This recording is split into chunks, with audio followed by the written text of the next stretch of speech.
The journey to local league glory is here, live and exclusive.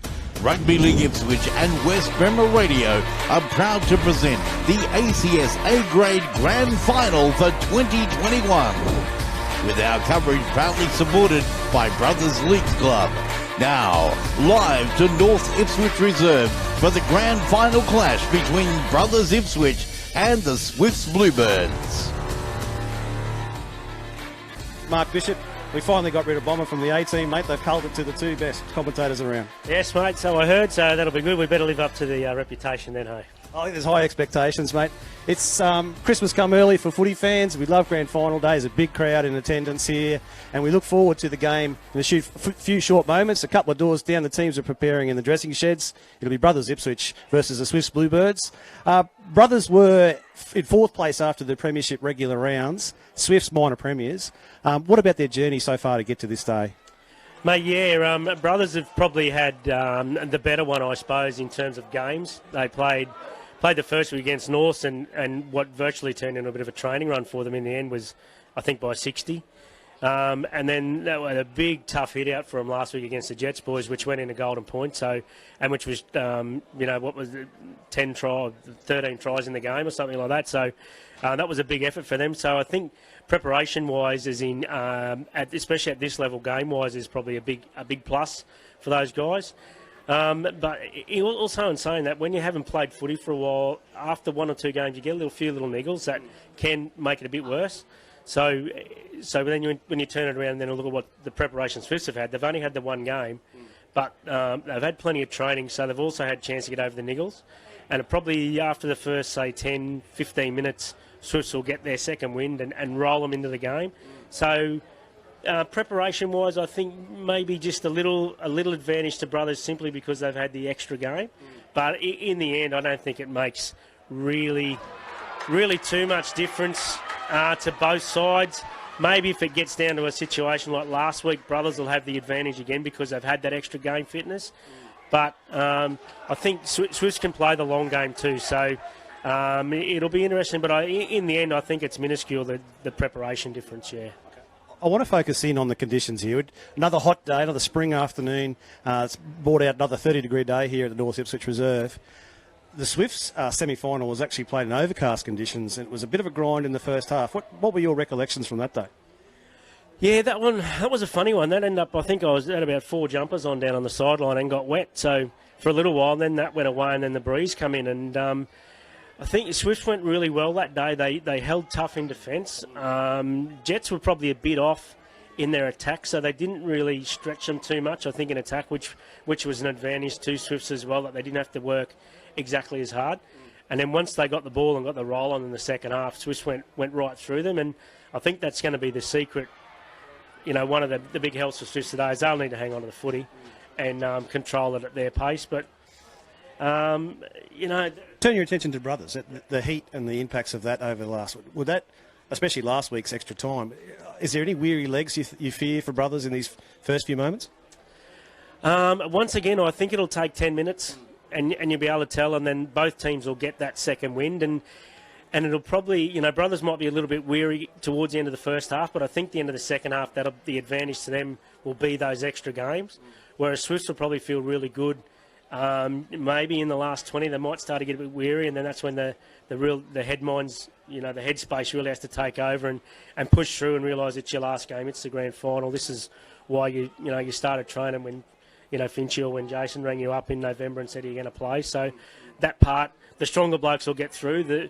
The guys not so strong of mind will wilt, and they might be the blokes that make the mistake, which is unfortunate. But that's what happens in a game of footy. 2019, both these teams were in the decider. It's a replay of that game. There's a big crowd here. We've got the birdcage at one end for the Swifts guys. We've got the Brothers Hill, filling up as we're watching out there. What sort of impact does the toss have? Because I know Brothers like to run towards their fans in their second half. Yeah, well, it'll be one of those things because both teams will want to run towards their fans in the second half. So I think whoever wins the toss will run, the opposite way. So run into the hating crowd or whatever you want, the crowd that doesn't like them the most, and then they'll turn around and both sides will run into their crowd. So that can make a bit of a difference. It can hurt too when you get tries scored against you and late in the game and you're down that end and the crowd's just ripping in like monkeys. So it's one of those things. Maybe you're better off running away from your crowd in the second half. So when, if anything happens and the opposition scores and your crowd's down there pumping you up, and then if you score, you go down the other end and they can say whatever they want after that. It doesn't make any difference. I guess what I'm asking you is a football psyche could be affected by shoulders going down in the Canberra or even people walking out of Brothers Hill if things aren't going right. So we'll keep you abreast of that as we monitor the later stages of this game. What I want to ask you, Bish, is about next, I suppose, is our key players in each side. Is there anybody that you'll keep an eye on for us down the sideline? It could be a game changer for either side. I think away from the obvious, away from Wesley Conlon and Swifts have got good halves in Issy and a good hooker in Hembo. Yeah, he went really well when he come on. They switched him and Sinny around, and I think that made a big difference for Swifts. So aside from them, I think a game changer for Brothers can certainly be Josh McCarroll.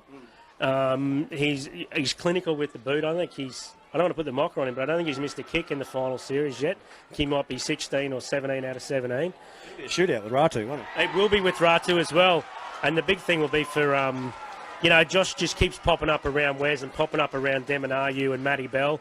And if the big Brothers blokes can keep going forward, that really brings Josh into the game with that bit of footwork and a bit of speed. And I think for Swifts, probably their experienced blokes out wider, like Nem. I think Namani needs to have a bit of an impact. I know he's not as fit as he should be, but he's a big game player. I still remember that, the Jets 15 grand final, Nem tore him apart. It was ridiculous. He's got the silky skills. Even though he's carrying a bit of pud these days, he's still got the skills. The skills are still there. The mind is still sharp. Maybe the body can't keep up. But I think if Nem can get involved, Swifts will go a real long way to winning this one. Mate, we're only a few moments away for our viewers at home. In the closing stages of the reserve grade final, the Chairman's Cup, Brothers are leading the Rosewood Roosters 24-4 with under a minute to play. So it looked like Brothers will claim their second premiership today. Earlier in the Volunteers Cup, they ran away with a victory 32-20 over Redbank Plains Bears. The coin was tossed the other way. Redbank Plains Bears won the Colts and beat Norths in a 34-20 victory as well. So they're the earlier results. How much pressure, as now we're talking about that, Brothers have now won 2. They've got a third side in a grand final. They want to go 3 for 3, wouldn't they? Oh, they would do, and that's a club thing. But team-wise, they wouldn't.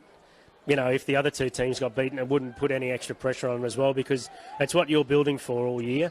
So the previous results are nice, but they don't particularly make too much difference. Like, there's not a big monetary bonus for winning every grand final, so there's no big deal that way.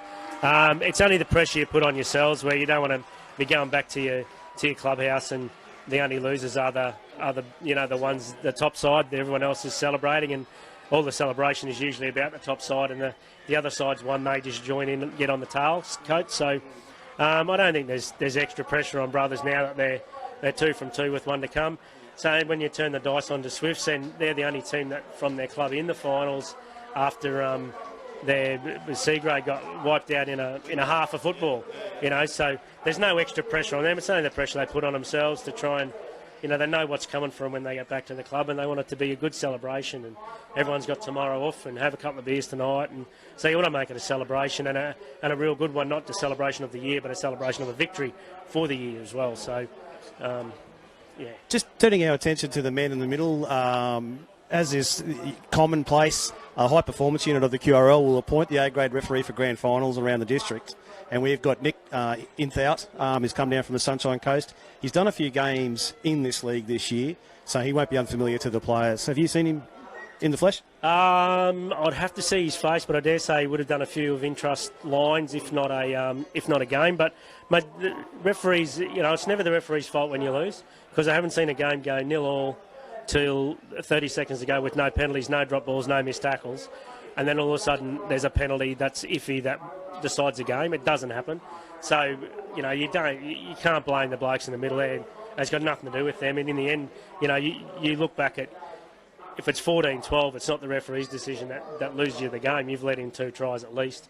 You've missed more tackles. You would have dropped more balls as well. So there's no pressure on those guys. They want to do exactly the same as the players. They want to play the referee to the best of their ability. Touches are the same. Everybody involved just wants to have that game where, especially for the referees, they just want to disappear in the game itself, fade into the background and be the guy that sets a platform early for both sides and make sure both sides are doing the right thing. And once they do, then they're happy to let the game flow. And the players have just got to let them do their job. He doesn't yell at the players when they drop the ball, so there's no good the players yelling at the referee to get them back on side. And that was a knock on. That's a forward pass. And so. Let's talk about the coaches and spend a moment on those. Very experienced Jason Connors against a very calm influence in Wayne Finch. Do you see any differences or advantages in those two guys with the clipboard? Probably the big advantage for Finchy is he is very calm, and so the players won't be too hyped or won't be too upset if they get to half time and they're down by 20. I know Finchy's demeanour won't change. He might be a little bit more animated, but there'll be no, you have to do this, you have to do that. It'll be cajoling the players.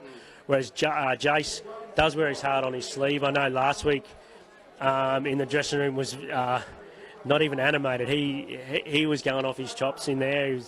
There was a few unpleasant words used, but in the same deal, that's how he cajoles the boys as well. That's his go, and if his players respond to it, then so be it. I know plural players respond to different things. Some guys can go. Beaver Beryl, who coached lower grades, Swifts and West End and everything, his half-time spray was a spray all the time. Whether up by 40, down by 40, he sprayed the team every time. And it worked for him. It worked completely for him, whereas lots of other coaches are nice and calm and come in regardless of the situation. Players, the last thing they want to do if they're down by 30 is get yelled at. They just want to come in and say, boys, you can still do it. You're in the game. Just do this and away you go. And both coaches have got that in them. It's just going to be a matter of, don't put the pressure on themselves and realise that the players are doing their best and just, help them out and lead them along and guide them along and push them in the right directions and hopefully they do what you've been doing at training all year. We talked a few moments ago about a couple of doors down, they're giving their final instructions.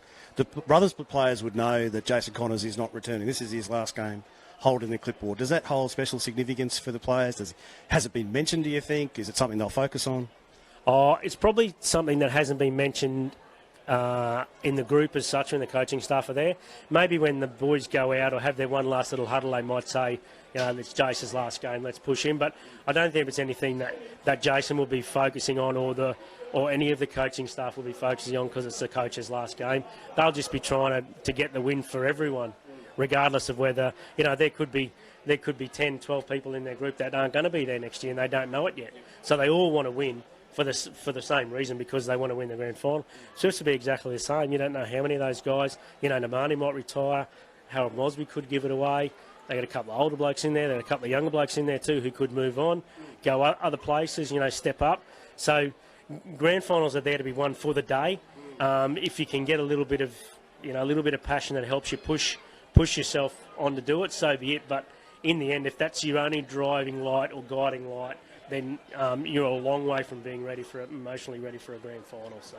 Yep, we're still only a few moments away, guys. We're just putting the final preparation to a presentation for the reserve grade victory premiers, the Brothers Ipswich Club.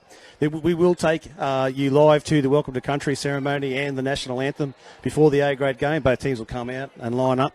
I'm feeling a bit nervous. I'm feeling it's grand final time. We're about to get underway. It's the best game of the year.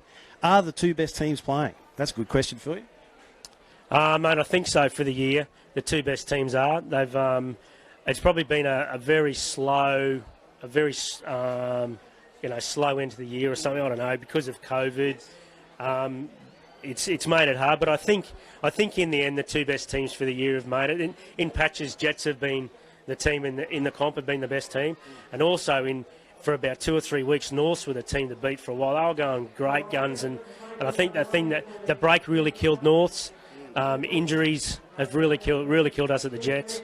But the two best teams for the year, overall, I think, are here.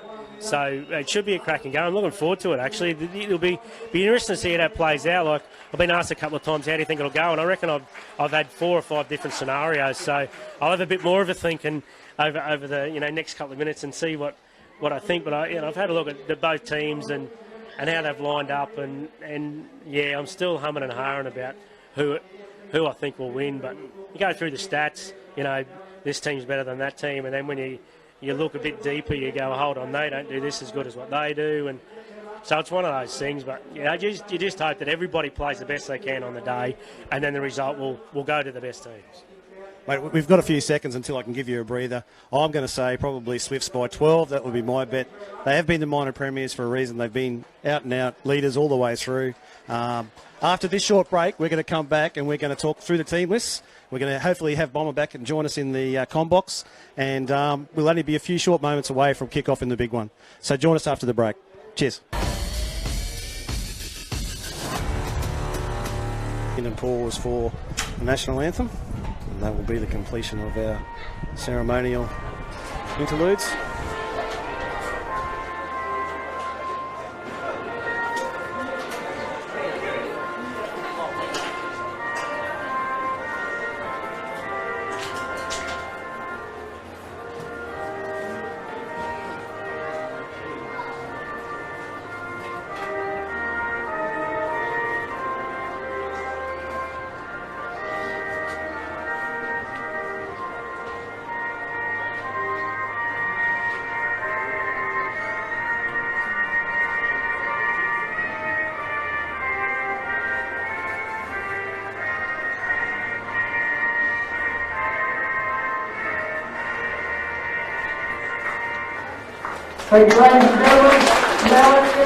That's awesome. We're ready to get underway. Both teams on the field. I'll just ask the kids from Swifts to just jump behind the fence. Brothers have formed a huddle just for some final moments. Possibly Benny Bell, Wes Conlon having a little bit to say there in the huddle. Swifts doing similarly. Just letting the last of the kids leave the field. And it's very exciting to see Junior Muliaga in 24. Jersey 16 is Wilson Melasilia. 13 is DJ. Both some names there that are big forwards. Have played some big minutes throughout the final series and done some real damage as they've progressed through the course of the year. So it's about getting an early touch. It's about maybe getting an early tackle if you're without the ball. Looks like Brothers will receive. And they will. Both teams will run into their can bars, run into their home crowds, as is the custom. The Swifts to run to the river end, kick off. And they'll be looking to get an early tackle on Matty Bell, I assume. As Anthony Bomber-Breeze joins me in the commentary box. Welcome, Anthony. I'll just get the speaker down. Yeah, welcome. We just had the presentation, the minute silence, and down the front, as you said. Very busy day here at the North Ipswich Reserve. So we're 90 minutes away from crowning our ACS Group champions.